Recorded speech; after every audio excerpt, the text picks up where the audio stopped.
आजचा हा दिवस तसाच भावूक असा दिवस आहे. लहानपणापासून जेव्हा आपण वाचायला सुरुवात करतो आणि वाचत असताना वेगवेगळ्या प्रकारची पुस्तकं, वेगवेगळ्या लेखकांची पुस्तकं आपल्या समोर येतात. त्यातल्या काही पुस्तकांनी आपल्या मनावर गारुड केलेलं असतं. असं गारुड करणाऱ्या लेखकांपैकी एक लेखक म्हणजे जी.ए. कुलकर्णी यांच्या स्मृती दिनाच्या निमित्ताने आज आपण सगळेजण इथं उपस्थित झालेलो आहोत. थोडासा वेगळा कार्यक्रम आहे आजचा, पण या कार्यक्रमाला आता आपण सुरुवात करणार आहोत. कार्यक्रमाच्या सुरुवातीला मी नंदाताई पैठणकर यांना विनंती करतो की त्यांनी आपलं मनोगत व्यक्त करावं. माझ्या भावाचा हा 26वा स्मृती दिन आहे. डिसेंबरला स्मृती दिन असतो, पण ह्यांचा औरंगाबादच्या लोकांचा म्हणजे नाट्यरंग संस्था जी आहे औरंगाबाद, त्यांनी मला कॉन्टॅक्ट केला होता आणि मग त्यांच्या म्हणण्याप्रमाणे असं ठरलं की 15 तारीख ही सगळ्यांच्या दृष्टीने सोयीस्कर आहे, रविवार पण आहे आणि त्यांनाही इकडून येण्याच्या दृष्टीने, त्यामुळे आज हा आपण कार्यक्रम करतो आहोत. आज खरा म्हणजे हे जे स्टेज आहे हे खरं तर नाट्याभिनयासाठीचं स्टेज आहे. इथे काही अध्यक्ष आहेत, पाहुणे आहेत, असं कोणीही नाहीये खरं म्हणजे. तरी पण मी इथं उभी याचा अर्थ फक्त एवढाच आहे की माझ्या मनामध्ये आज असं वाटलं की ते एवढे औरंगाबादहून येत आहेत आणि इथे जीएनसाठी ते एसपीलाच्या नाटकाचं अभिवाचन करतायत, तर आपणही 1-2 मिनिटं त्यांचं निदान कौतुक करण्याकरता, त्यांचं स्वागत करण्याकरता आपण 1-2 मिनिटं बोलावं. आणि म्हणून मी खरं तर आज इथे उभी आहे. थांबवलं तर आहे आणि हे बरोबर करतोय का चूक करतोय ही थोडी अस्वस्थता मनाला होती आणि तेवढ्यातच मला श्रीमती देशमुखांनी कॉन्टॅक्ट केला आणि इथे करायचं ठरलं. तर तो मला एक खूप आनंद वाटला आणि म्हणून मी म्हटलं की हरकत नाही आहे की जरी मी नाही केला तरी आणखी कोणीतरी करताय, आपल्या गावाचं कौतुक होत आहे, तर मग ती आनंदाचीच गोष्ट आहे. जेव्हा खरं म्हणजे कुमार देशमुखांनी जेव्हा जीएला पत्र लिहिलं होतं तेव्हा की असं मी नाटकाचं हे रूपांतर करतोय, तर त्यावेळी जीएने त्यांना एक पत्र लिहिलं होतं आणि त्याच्यात त्यांनी म्हटलं होतं की माझ्या कथेवर नाटक लिहिलं जाऊ शकतं एवढा आत्मविश्वास तुम्ही दाखवलात, म्हणजे खरंच माझी कथा किती चांगली असली पाहिजे आणि त्याबद्दल तुमचं अभिनंदन. आणि खरंच ते त्यांनी अतिशय प्रेमाने आणि तसं ते रूपांतर केलं. मग ते स्पर्धेमध्ये पण आलं वगैरे, ही सगळी गोष्ट झाली. आणि मला एक आज अगदी म्हणजे सांगण्याचे देखील अशी वाटते की त्यांचे जरी ते नसले तरी त्यांच्या टीमनी आज एलईडी घेऊन सगळं हा कार्यक्रम करायचं ठरवलं. ते तिथून इतकेपर्यंत आलेले आहेत. सगळं ह्या खूप अडचणी सुद्धा त्यांना मध्ये आल्या होत्या आणि तरी सुद्धा त्यांनी ते करायचं ठरवलं. मला फार आजच्या दिवसाचं हे महत्त्व वाटतंय आणि आनंदही वाटतोय. आणि दुसरं अजून एक गोष्ट मला फक्त जाता जाता सांगायची की एक म्हणजे इथे जे मी आता थोड्या वेळाने ह्या कलाकारांचा सगळ्यांचा त्याचं स्वागत करायचा विचार आहे, त्यावेळी एक पुस्तक द्यायचा विचार केला आणि ते पुस्तक फायनल मध्ये सुद्धा गेलं आणि त्याला पारितोषिकही मिळाले. त्याच्याबद्दल बराच त्यावेळी कौतुक सांभाळतात आणि त्यांच्या इच्छेने म्हणजे त्यांना खूप वाटत होतं की इथं पुण्यामध्ये करावं आणि म्हणून मी म्हटलं की हरकत नाही, पुण्याच्या लोकांनी आनंद होईल. आणि मुख्य म्हणजे मी गेल्या वर्षापर्यंत 5 वर्ष जो प्रियजी महोत्सव करत होते त्याच्यामध्ये प्रियजी सन्मान कथाकारांना पुरस्कार मिळाला. नमस्कार.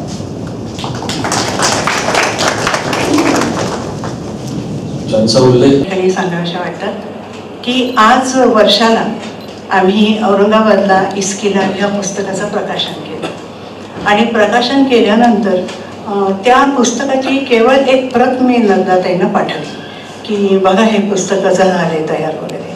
आणि आश्चर्याची गोष्ट म्हणजे 3ऱ्या दिवशी मला त्यांचा फोन आला की इतकं छान काम तुम्ही औरंगाबादमध्ये करता आणि पुण्या मुंबईकडे हे तुम्ही काय काय करता ॲक्टिव्हिटी ही कळत सुद्धा नाही आणि तुमची गावातल्या गावात ती ॲक्टिव्हिटी विरून जाते, तर तुम्ही इकडे का येत नाही. आणि मग हे त्या बोलल्यानंतर मग मलाही असं वाटायला लागलं की खरंच आपण हा प्रयोग इकडे केला पाहिजे. आणि मग तेव्हा नंतर नंदाताईंसारखी एक छानपैकी स्नेही मला ह्या निमित्तानं मिळाली. त्या निमित्तानं आज हा प्रयोग आम्ही या ठिकाणी करू शकलो आहे, याचा मला अतिशय मनापासून आनंद होतो आहे. आज या ठिकाणी मी आणखीन एका व्यक्तीची ओळख करून देते, ते म्हणजे आमचे निवेदक श्री लक्ष्मीकांत धोंड. थोडक्यात त्यांची ओळख अशी की हौशी रंगभूमीवरील दिग्दर्शक म्हणून ते नावाजलेले आहेत. अनेक लघुपटांचं दिग्दर्शन त्यांनी केलेलं आहे. त्याच्यामध्ये दुर्गा भागवतांच्या वरचा जो लघुपट निघाला आहे त्याच्याशी ते संबंधित आहे.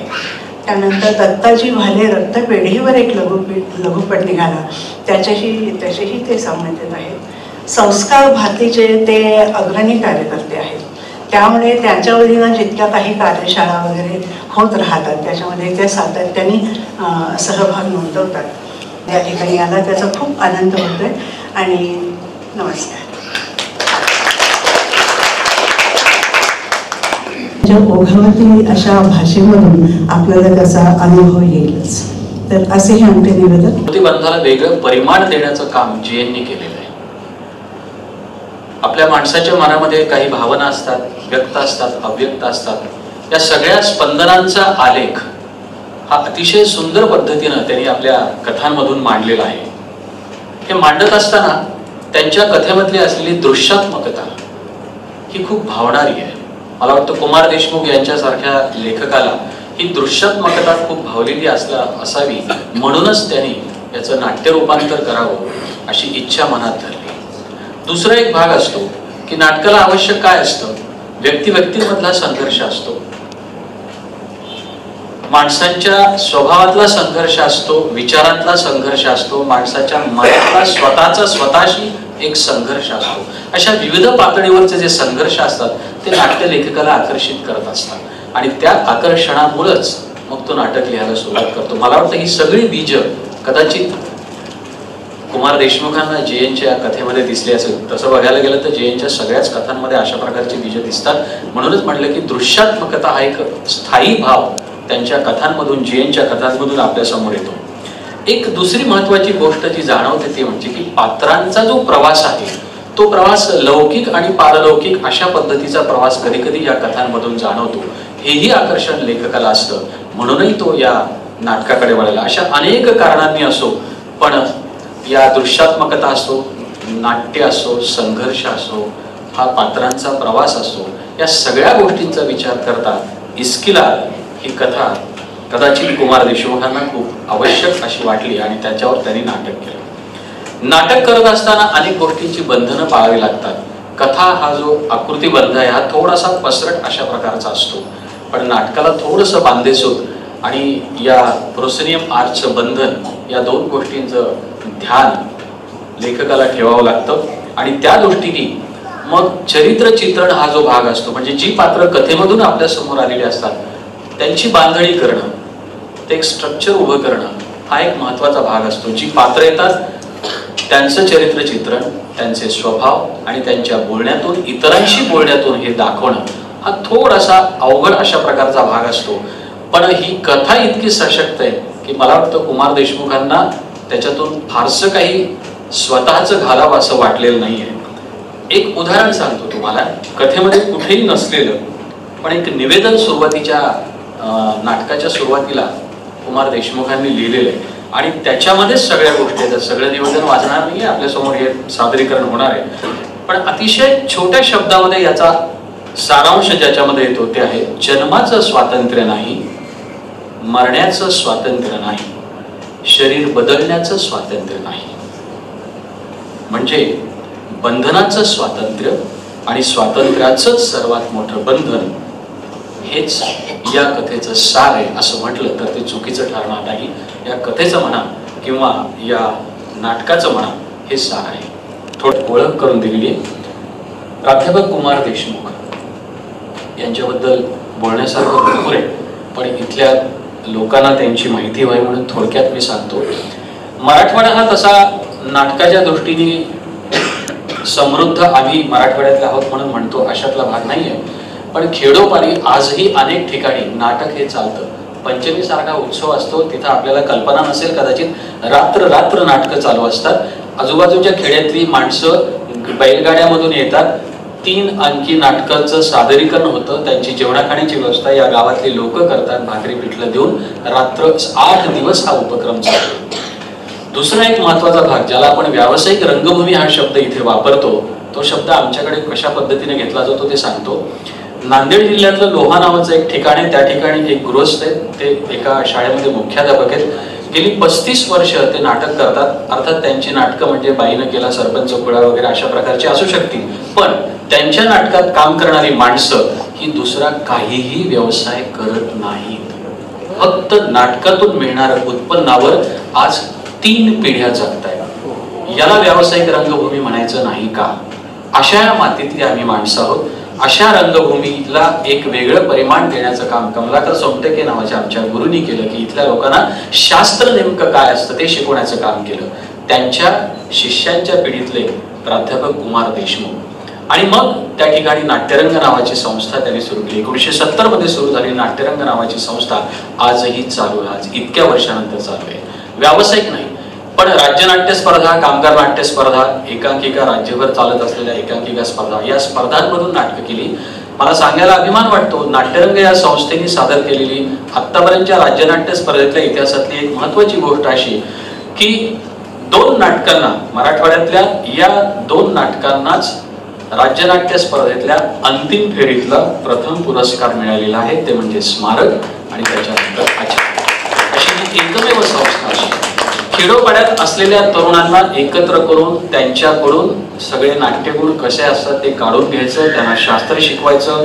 लाईट म्हणजे काय माहित नसतं, डिमर म्हणजे काय माहित नसतं. कुमार देशमुख हा माझा गुरु आणि माझा मित्र सुद्धा. पण हे सगळं करत असताना साहित्याची आवड कुमारला होती.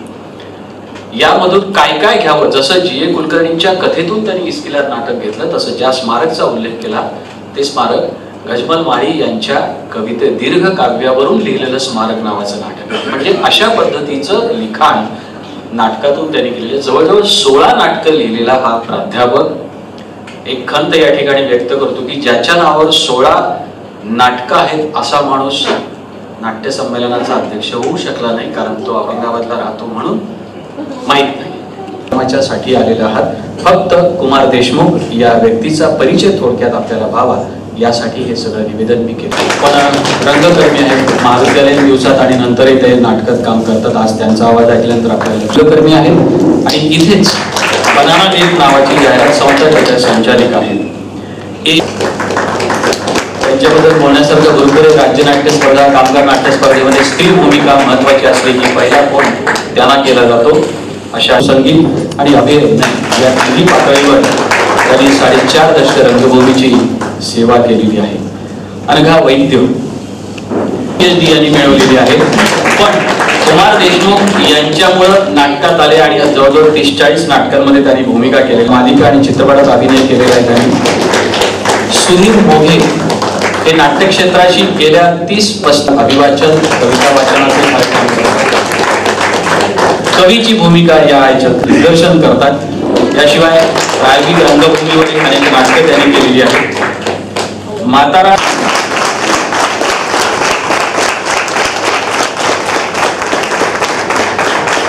वाहिन्या, मालिकांमध्ये आणि जाहिरात पटातही भूमिका केली.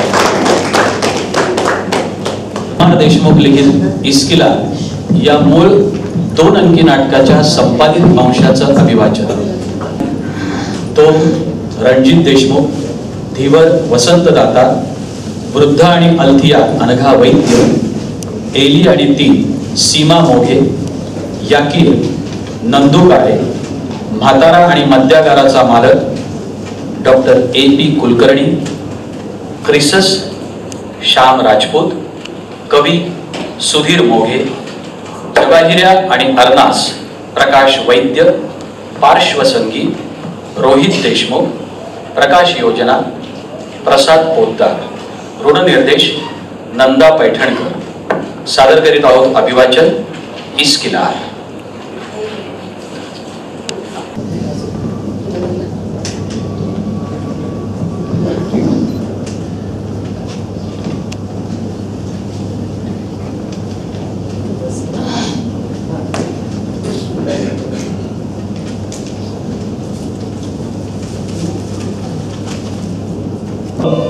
पूर्व ती पश्चिम, पश्चिम ती पूर्व. बंधनाचं स्वातंत्र्य आणि स्वातंत्र्याचं सगळ्यात मोठं बंधन. आणि शेवटी काय, सेरेपी इस्कहार, सेरेपी इस्कहार एली.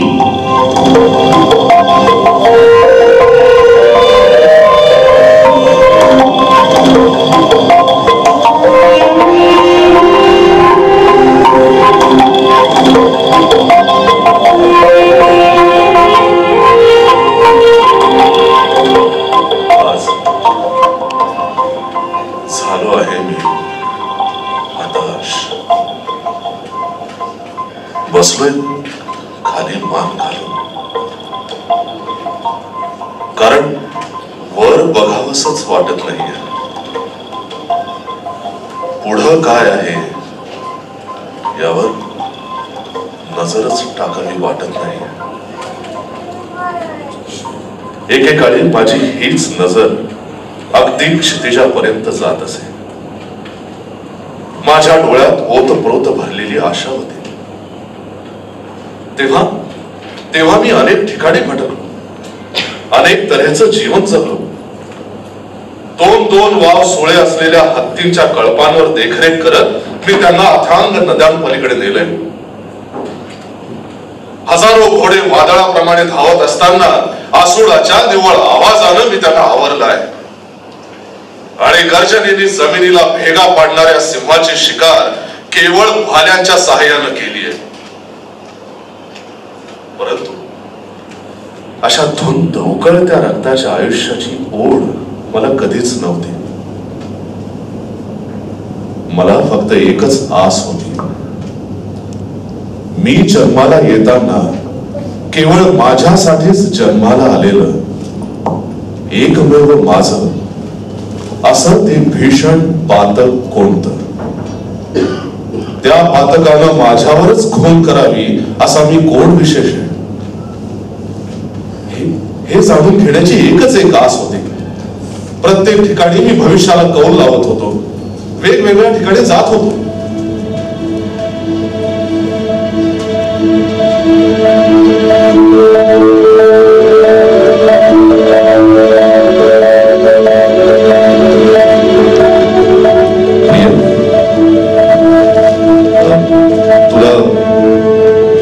तुला आज मुद्दा मी हेच सांगण्याकरता बोलवलं होतं. कुठे जाणार आहेस तू? समुद्राकाठच्या त्या खडकावरच्या मंदिरात. मला वाटतंय की तिथंच माझ्या या प्रश्नाचं उत्तर मला गवसेल. कदाचित हे माझ्या भ्रमंतीतलं शेवटचं पाऊल ठरेल. आयुष्यातल्या अंधाऱ्या शिलालेखावर स्वच्छ प्रकाश पडेल आणि अक्षर वाचता येतील. पण तुला आजच जायला हवंय का? हो प्रिय, आज 7व्या महिन्यातली पौर्णिमा आहे. मग आजचा दिवस गेला तर पुन्हा 3 वर्ष ते भविष्य बंद होईल. म्हणजे तू जाणार आहेस तर काय सांगावं? पुन्हा आपण कधी भेटू किंवा नाही, पण माझी एक विनंती ऐकशील? काय? निदान एक प्रहर तरी माझ्या सहवासात घालवशील? नाही प्रिय, ते शक्य नाहीये. का? कारण मला सूर्यास्ताच्या आत पोहोचलं पाहिजे आणि समुद्राला भरती येण्यापूर्वी तिथून परतही आलं पाहिजे. नाहीतर तो वाळूचा बांध पाण्यात बुडून जाईल, माझ्या येण्याचा मार्ग बंद होईल आणि रात्रभर त्या मंदिरामध्ये एखाद्या पुरुषानं राहणं शक्यच नाही. मी थोड्याच वेळात निघणार आहे. तिकडे नावाडी माझी वाट बघत असेल. तू माझ्यासाठी आणखी 3 वर्ष थांबू शकत नाहीस? नाही, मला गेलंच पाहिजे. आता तुला मी कसं सांगू? पण एवढी कसली ओढ लागलीये तुला भविष्य जाणून घेण्याची? कसली ओढ? नाही प्रिय,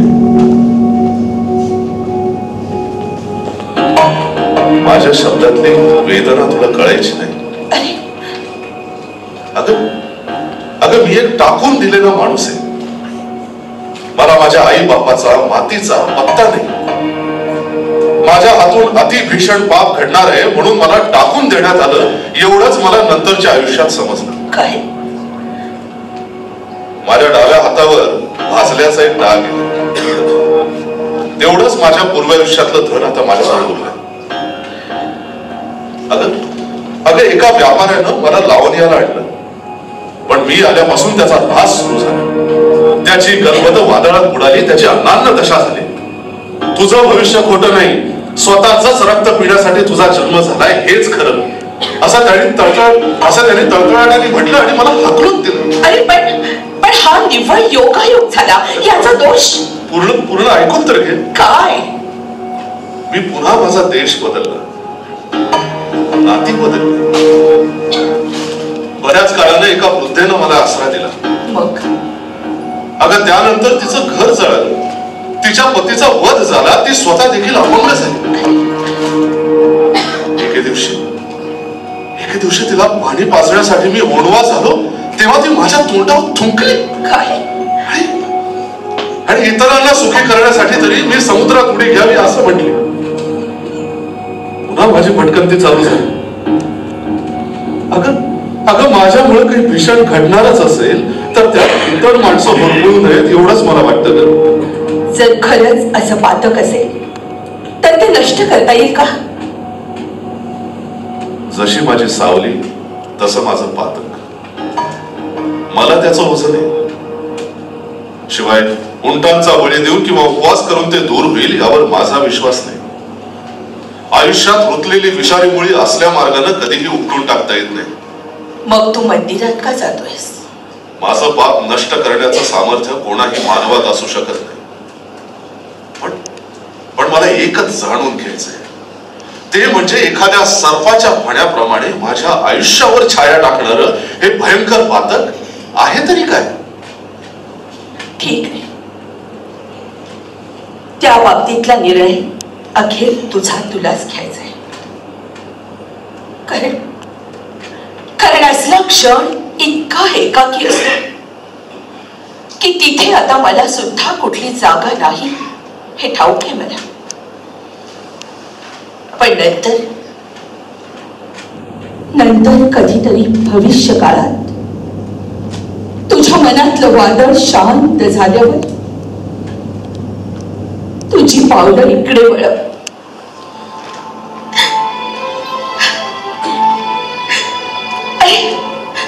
अरे ही अंगठी मी तुला आठवणीसाठी देत नाहीये, कारण असल्या गोष्टींनी ज्यांची आठवण राहू शकते ते आठवण ठेवण्याच्या किमतीचं नसतंच मुळी. पण एक सांगू, ही अंगठी जर तुझ्याजवळ असली ना तर कधीतरी तू परत येशील असं मात्र मला वाटतं. इतकंच. येते मी.